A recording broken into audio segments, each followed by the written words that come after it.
Now let us understand what is resolving power of a telescope. Resolving power of a telescope का मतलब हुआ you are using a telescope to see the distant objects. अगर हम दूर पे कोई दो चीज को देख रहे हैं, किसी माउंटेन के ऊपर दो चीज देख रहे हैं, अगर दोनों चीज के बीच में सब्सटेंशियल गैप नहीं है तो दूर से लगेगा कि एक चीज है ना, दूर से लगेगा कि एक ही चीज है। तो इसीलिए कितना गैप होने से, कम कितना गैप होने से वो दोनों चीज को डिस्टिंक्टली हमारा आई रिजॉल्व कर पाएगा using a telescope, that is called resolving power. चलिए पहले डेफिनेशन लिखते हैं। Definition, resolving power of a telescope.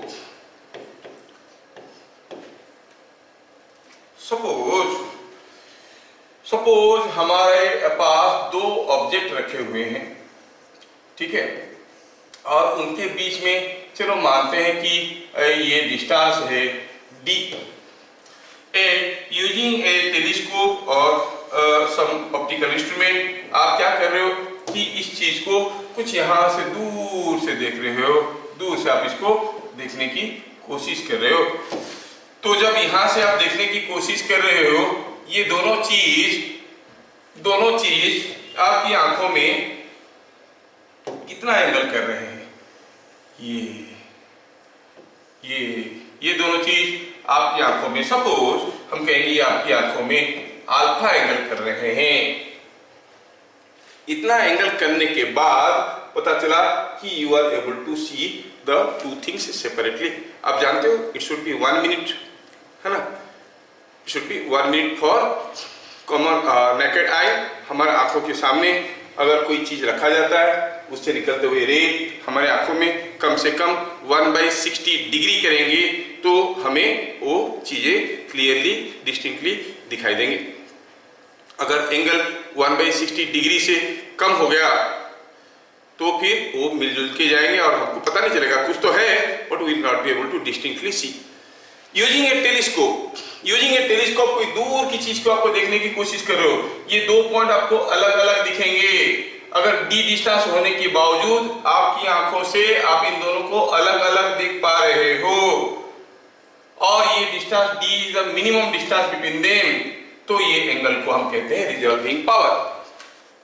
Resolving power is nothing but the angular angle subtended by the two objects at the I through the telescope. तो क्या लिखेंगे? Definition लिखते हैं। Definition को पहले लिखेंगे, will first write the definition. क्या है definition? A and B,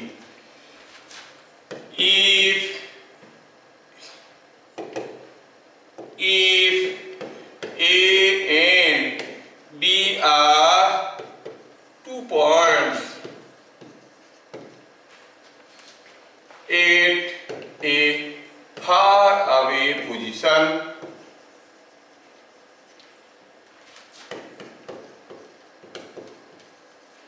with minimum separation d between them, and if A and B can be distinctly seen using a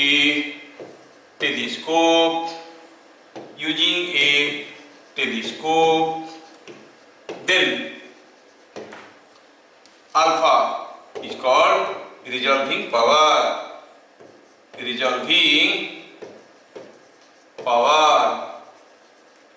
Of telescope. It is the resolving power of telescope. अब usually it is very small angle, क्योंकि बहुत ही पास की दो चीजों को आप resolve करने की कोशिश कर रहे हैं। Suppose that distance is say at a distance r from the eye. Suppose जो ऑब्जेक्ट ए और बी को देख रहे हैं वो लार्ज डिस्टेंस में तो है, लार्ज मतलब कितना दूर पे है, सपोज आर डिस्टेंस में। तो रिजल्टिंग पावर को मैं ढेर सारे तरीके से लिखना चाहता हूं। हम कह सकते हैं कि as alpha is small, alpha is small, we can write alpha is equal to tan alpha। मतलब ये सब पॉइंट्स में इसलिए दे रहा हूं क्योंकि न्यूमेरिकल करने में मदद करेगा। दूसरा हुआ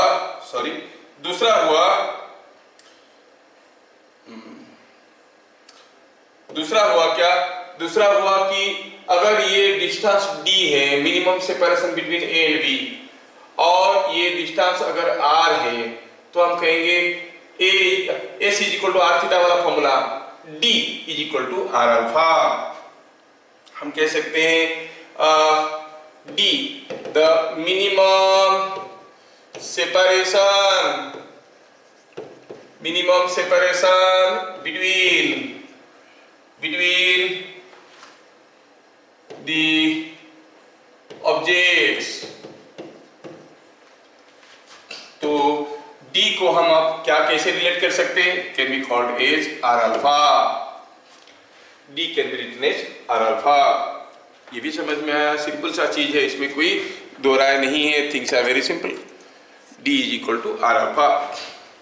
तीसरा हुआ जो रिजल्टिंग पावर है वो डिपेंड करता है कि when it is coming through the telescope it is using all lenses and everything. तो जो उसका अपना म्यू है, that mu gets affected by passage of light. तो resulting power will depend on the type of light passing through. There is an empirical formula to find out the resulting power. Resulting power of a telescope, resulting power of a telescope is given by, it's an empirical formula, there is no derivation for it, given by alpha। Resulting power is alpha, alpha को ही तो resulting power कहते हैं। तो alpha क्या है, it is nothing but 1.22 lambda by D. इसमें lambda क्या है, वेवलेंथ ऑफ लाइट।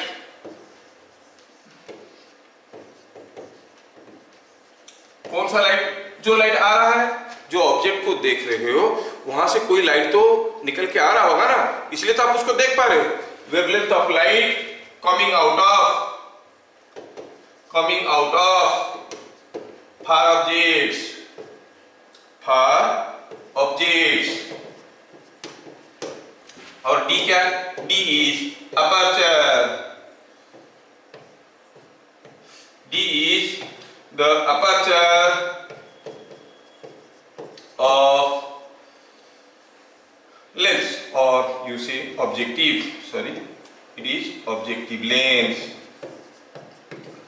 क्योंकि अपर्चर जितना बड़ा होगा उतना ज्यादा लाइट को कैच करेगा, जितना ज्यादा लाइट को कैच करेगा उतना आसानी से वो उसका ब्राइटनेस के हिसाब से योर आई कैन रिजॉल्व। ये बहुत सारा फैक्टर के ऊपर डिपेंड करके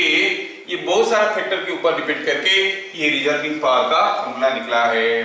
ठीक है, ये फॉर्मूले को कैसे निकला ये मत पूछना, बस याद रखना कि इतना होता है 1.22 लैम्डा बाय डी। ठीक है, so this is the formula for resulting power. अभी इसको समझ में आया कि नहीं आया जानने के लिए हम एक छोटा सा क्वेश्चन को कर लेना, तो आइडिया विल बी क्लियर। ठीक है, the aperture of a telescope is 5 metre. तो यहां पे जो हम फॉर्मूला यूज किए उसमें ढेर सारी चीजें था, alpha, R, lambda, D. Alpha smaller lambda into and D. Alpha क्या था, रिजल्टिंग पावर, आर क्या था, डिस्टेंस ऑफ द ऑब्जेक्ट, और स्मॉल डी क्या था, distance between the objects, D क्या था, aperture of the eyepiece, objective of the telescope, lambda क्या था, वेवलेंथ ऑफ लाइट। अगर ये चीजें आपको समझ में आया, फिर से बता देता हूं, alpha is the resulting power, R is the distance of the objects, lambda is the light wavelength that is coming from the objects, D is the aperture of the objective of the telescope, small d is the distance, minimum distance between the far objects. अगर ये सारा चीज को जोड़ेंगे, हम relation लिखना चाहेंगे तो हम कहेंगे resulting power is equal to, एक तो हो गया आर अल्फा, तो ये हो गया डी बाई आर, क्योंकि D is equal to R alpha, D ये था, ये अल्फा था, ये आर था, है ना, तो D is equal to R alpha, so alpha is D by R. दूसरा फॉर्मूला क्या है, it is 1.22 lambda by capital D, बस ये है फॉर्मूला, ये हमें मालूम है अपर्चर के बारे में, बस हमें ये डिफरेंट टर्म्स को समझ लेना चाहिए। The aperture of a telescope, solution बनाने की कोशिश कर रहा हूं, आप लोग भी समझने की कोशिश करो। Aperture of a telescope is 5 metre, D is aperture, minimum separation between two objects, D क्या होगा, so that they can be resolved distinctly from earth, wavelength of light received, मतलब लैम्बडा दिया है कितना, 5500 एंगस्ट्रॉम, ठीक है, and distance from earth, moon का distance from earth is R, it is R, कितना, 4 × 10⁵ किलोमीटर। देखो तो सारा चीज आपको मिला कि नहीं मिला, using this formula you put small D का वैल्यू निकालना है, you to find out the value of small D. तो इतने सारे डाटा से क्या आप स्मॉल डी निकाल सकते हैं, ये डाटा दिया गया this much kilometre, substitute, get it. तो resulting power of a telescope is given by the formula d by r that is equal to 1.22 lambda by d। ध्यान रहे d क्या हो गया, minimum distance between two objects, जितना होने से हम डिस्टिंक्टली देख पाएंगे, उससे पास हो जाएंगे तो हमें एक जैसे लगेंगे। r क्या हो गया, distance of the object from us, lambda क्या हो गया, wavelength of the light coming from the objects, d क्या हो गया, अपर्चर कितना बड़ा है उसका objective lens. Okay, I hope you have understood resulting power of a telescope.